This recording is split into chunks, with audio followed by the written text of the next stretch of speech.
We're talking about recycling. When it comes to waste management and environmental awareness, Sweden is the world's heavyweight champion. The country recycles nearly all its waste and in the process also generates electricity and heating.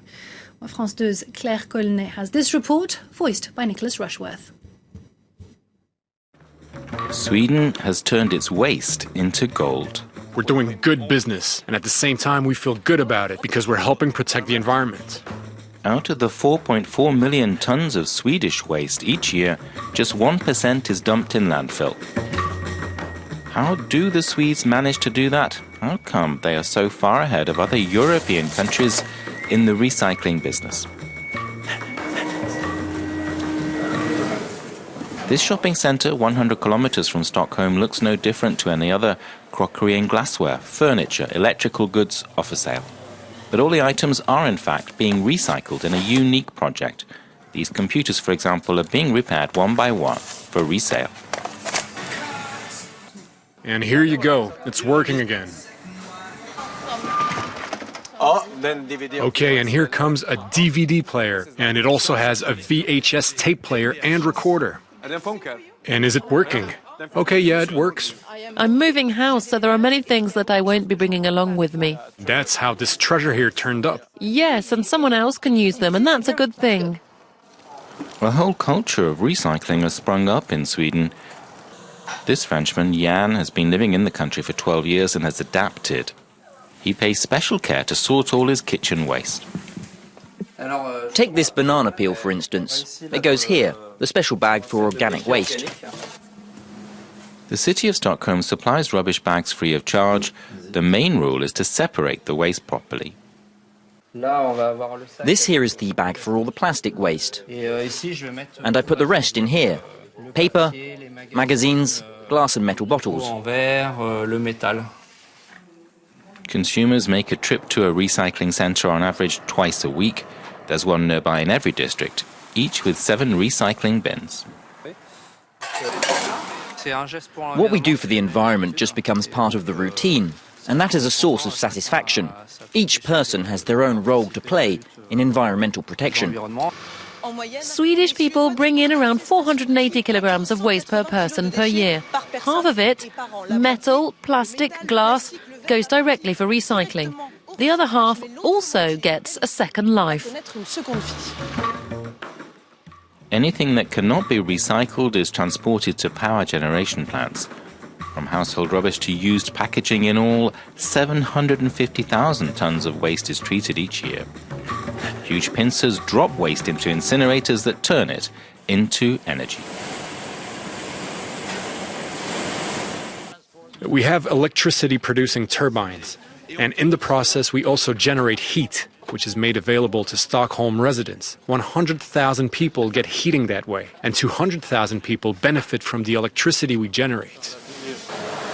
The power generation causes hardly any pollution. Authorities say CO2 emissions are 2 times lower than the limits allowed. The system works so well that to keep incinerators working flat out, Sweden treats waste from other countries. 10% of the waste our company treats here is, in general, imported. Where do they come from? Mostly from the United Kingdom. Sweden imported 1.4 million tons of waste in 2016. Waste exporting countries paid €36 per ton, bringing in more than 50 million euros.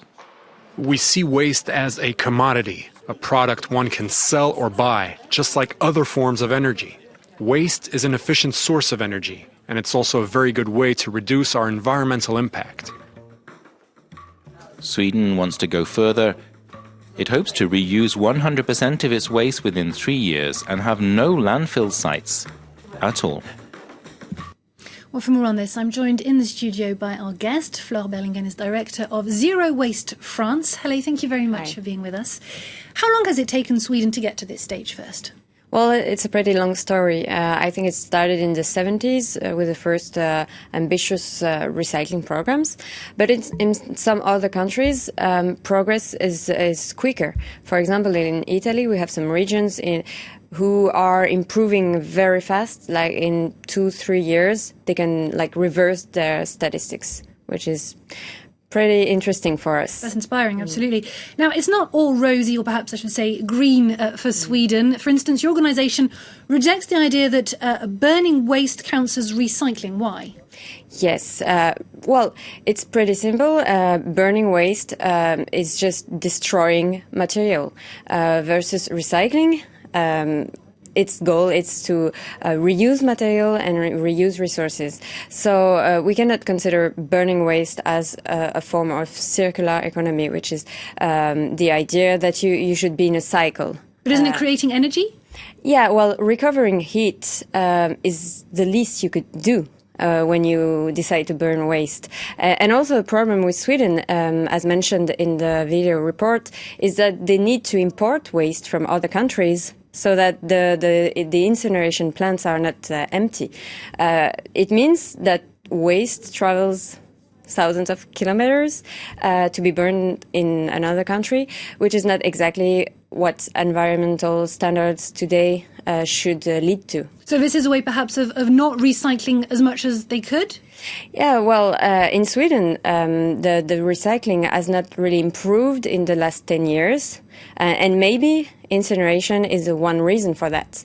Whereas in Italy, as I was saying, we have seen great progress, and some regions in Italy are really have performances that are really higher than Sweden, like 70 or 80% of recycling today.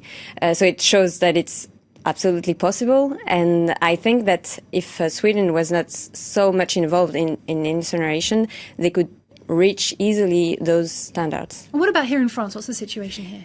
Well, in France, we're not as advanced in general. I mean, regarding recycling, we're about 40%, but we are also improving, and we will be improving in the next few years, also thanks to composting, because this is something that really makes a difference, because this is 30% of our garbage, and if we take it out and we compost it, for example, of course, it reduces the amount of waste that needs to be incinerated or landfilled.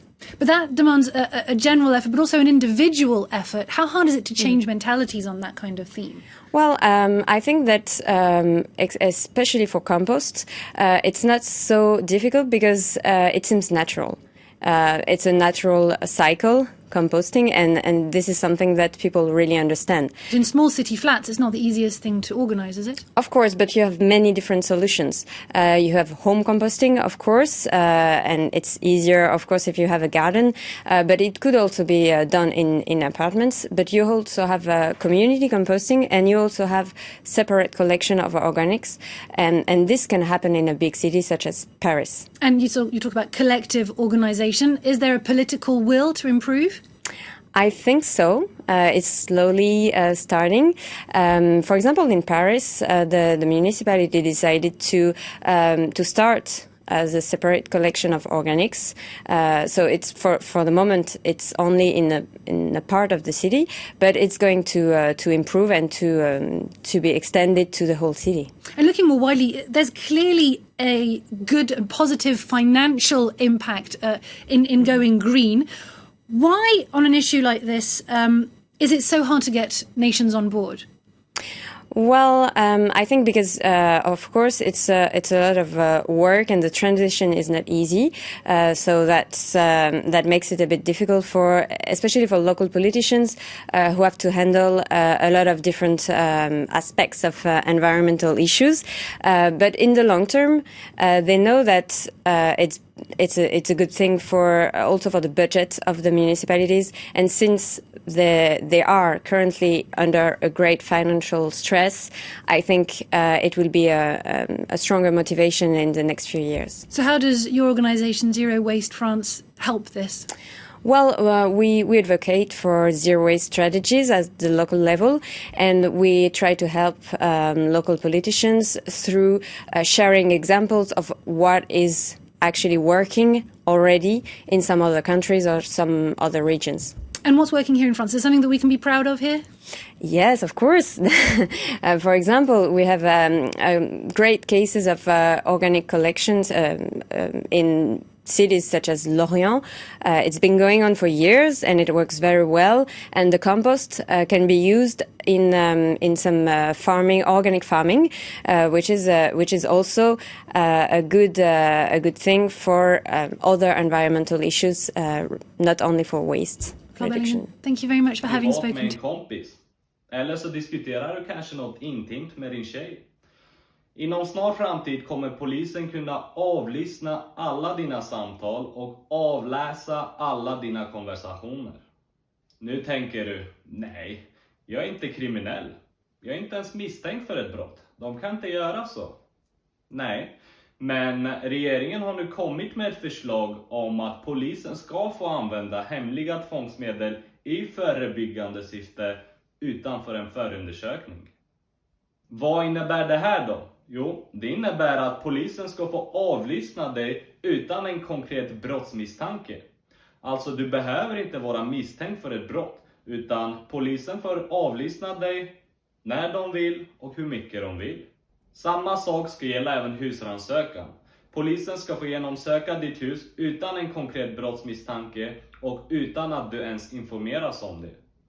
Kommentera gärna vad du tycker. Fortsätter att stiga till nya rekordhöjder. Nu på morgonen stiger priset på diesel med 1,25 kronor per liter till 28,22 kronor. Samtidigt stiger bensinpriset med 35 öre till 23,34 kronor.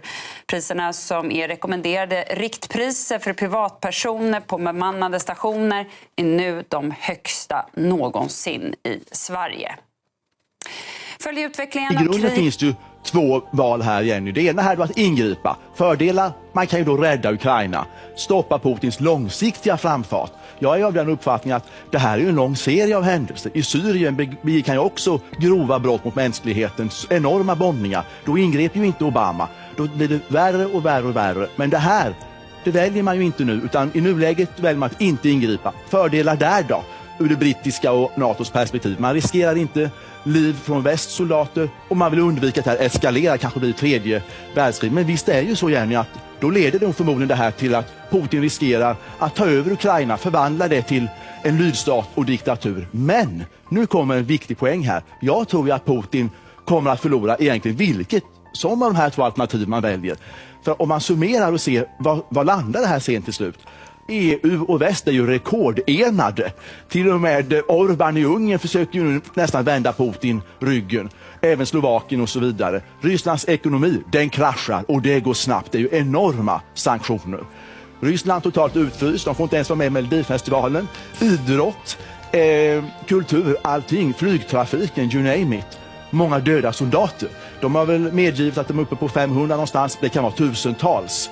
Och det är de känsliga för förstås, det ryska folket. Och allt det här leder då till att det ökar sannolikhet för att det blir opposition mot diktatorn i Ryssland. Hur mycket skatt betalar vi egentligen? Väktaren Marcus tjänar 30 000 varje månad. Men redan innan han har fått de pengarna har ju arbetsgivaren betalat